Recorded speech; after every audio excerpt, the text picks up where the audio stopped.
Hello everyone, it's Jamal Thomas. Welcome to the Progressive Soapbox.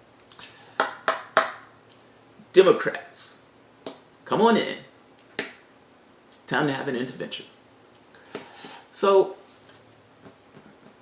yeah, I know it's a lot of us, but we've already agreed that I was going to be the one who do the talking. So have a seat. You haven't been looking good over these last few months. And look, I'm not saying that in a bad way. I'm saying it away as somebody who's known you for a long time. And look, you had a rough go of it. The last election did not go well. It was kind of embarrassing. Not to mention, you practically destroyed your party to put up the weakest candidate to go against a bad man. And you guys lost. So look, I get it. I get it. It's tough. It is tough. And you know, to be fair, for the longest time, I think progressives, we've been almost unsympathetic. And maybe we were wrong to be unsympathetic. I didn't quite get it. It was only like a few days ago where it was like, oh, that's what it is. That's what it is. The day Trump took office, he did steal something from you. He stole your ability to exist in the illusion that a Democratic administration affords you. He's brought you to the desert of the real. That's all that has taken place. Essentially, that feeling that you're feeling right now, that feeling like there's a bloodthirsty maniac at the helm and there are no structures in place to make sure that person doesn't do really bad things. We've lived with that over the past 20 years. Welcome to the fucking club. But look, now that you are awake, now that you're, paying attention, stuff bothers you now, we have to ask. Gotta ask. I don't feel like it would even be right for me to go forward if I don't ask. Where was this outrage during the Obama administration? Oh, okay. You're shocked. All right. This is kind of my point. Where was the outrage? You guys have been setting stuff on fire. You've been breaking property. You even beat up a guy. That's some fire. I just don't remember it during the previous administration. I mean, look, progressives were screaming at the top of our lungs. But back then, there was only so few of us. Okay, look, I'm just saying. It seems a little slightly biased or disingenuous. Someone even may say hypocritical. Hypocritical. So, for instance, the Muslim ban. And look, it's a grotesque policy. It should be resisted. It's horrible. And so it's not that I disagree with your protesting, your anger, and your rage on it. I get it. But you realize that Obama had been bombing like 7 Muslim countries. I mean, before he left, he started bombing Somalia. Do you know that 90% of the bombs that we dropped hit the wrong person? Did you know that?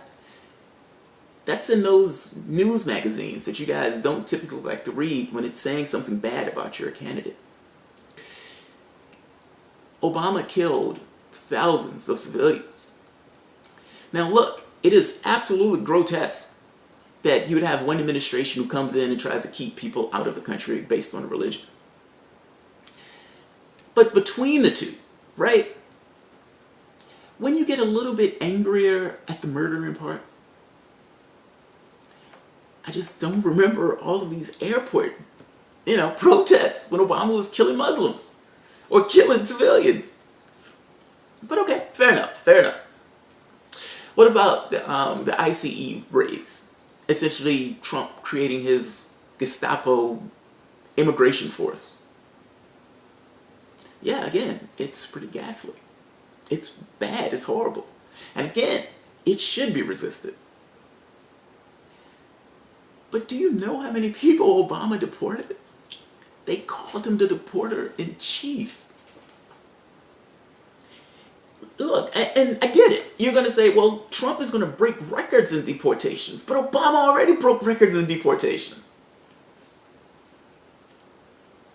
You can't see how that looks a little biased, a little hypocritical even.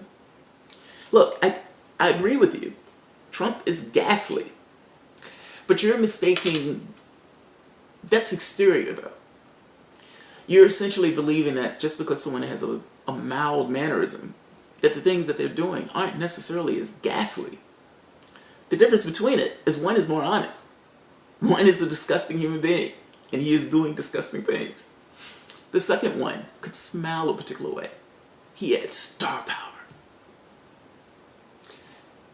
So the things that he did around the world that hurt people, that injured people, that stripped resources from people in his own country, it didn't bother you as much because, you know, he had image and star power. He was Obama. He was progressive. Let me ask you this. The Yemen raid. Like, so, everybody knows what happened. They bring up a raid for Obama. Obama turns it down. Trump takes it. And Trump is like, if Obama turned it down, that pussy, we'll go get him. The raid goes bad. One Marine gets killed. Several civilians are killed. And everybody is like, Trump wasn't even in the situation room when it happened. He's a horrible person. But I've kind of just quoted that other stat. I mean, even if we go into this whole thing of kill squads, Obama was paying kill squads. He was paying people, those moderate rebels, those are kill squads. There are no moderate rebels in Syria. You're working with ISIS and Al-Qaeda. So, if he's paying people for kill squads in some of these countries, he's drone striking civilians in other countries. And he himself was helping Saudi Arabia massacre hundreds of civilians. I'm missing your case. So are you saying you'll be okay with it if Trump's mission succeeded? The Marine didn't die, he wasn't killed? You would have been okay with the mission then? What I'm getting at is, it seems that you guys have selective outrage. That's what I'm getting at. Because the honest position would be, I don't give a shit whether people were killed or not on that mission. They should have never did that mission. Why are we in Yemen and why are we helping Saudi Arabia murder civilians? That's the position. That is the only honest position, if you're going to call yourself on the left. Berkeley. Let's go with Berkeley. So Milo, whatever the hell his name is, wants to come to your school and give a speech. Yes, he is a disgusting human being. I get it. I saw the guy, he was on Rubin's Report or something. And he was saying like this really disgusting stuff. And I didn't quite understand why they were talking to him. But you understand, right? The problem with that is, why not?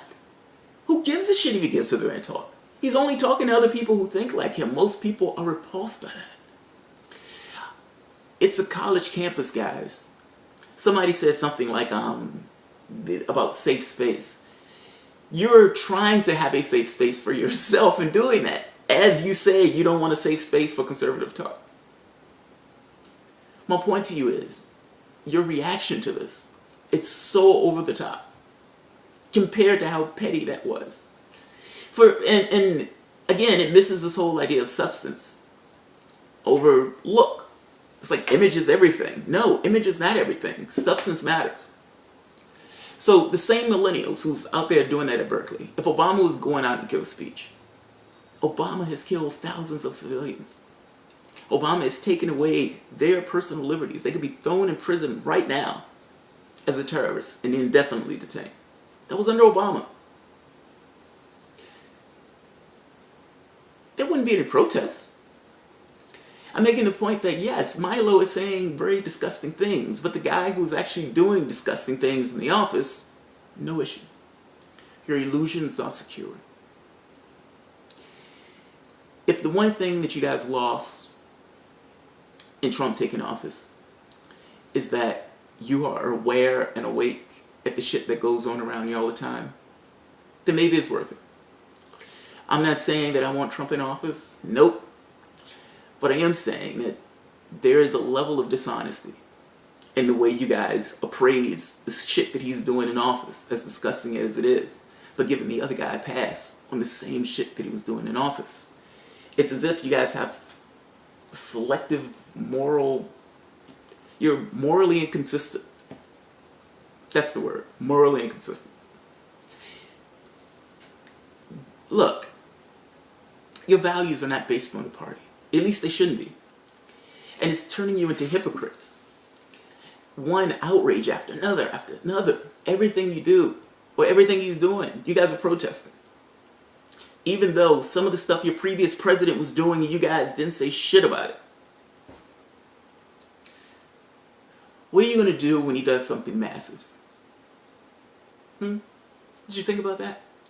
Like, if you're going to protest every little thing that takes place, and look, some of this stuff is gross, and it has to be protested.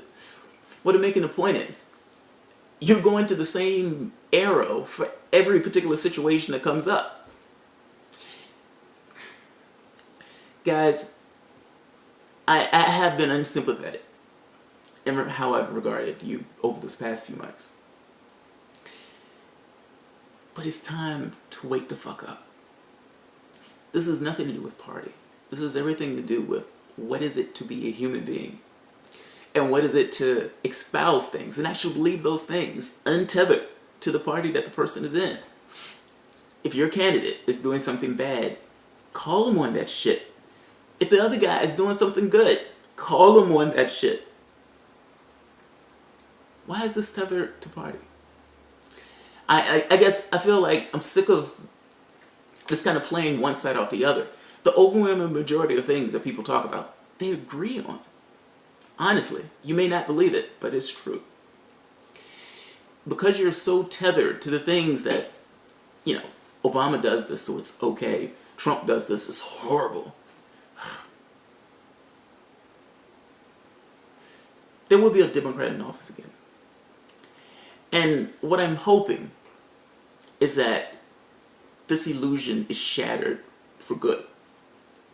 I know for some of you that won't be the case. But I'm hoping there's enough of you who says, well, you know what, he's right. Both of these guys were killing people. Both of these guys were horrible on civil liberties. That's what I'm hoping. That's what I'm calling this an intervention. Because I kind of don't want you to go along with the illusions for the next Democratic administration that comes in. And you act as if everything had changed. You realize when Obama took over after Bush, for the most part, nothing changed. Even Guantanamo Bay stayed open. So, yes, the tone had changed. One guy was a loudmouth, a shoot from the hip, and was not bright in the least.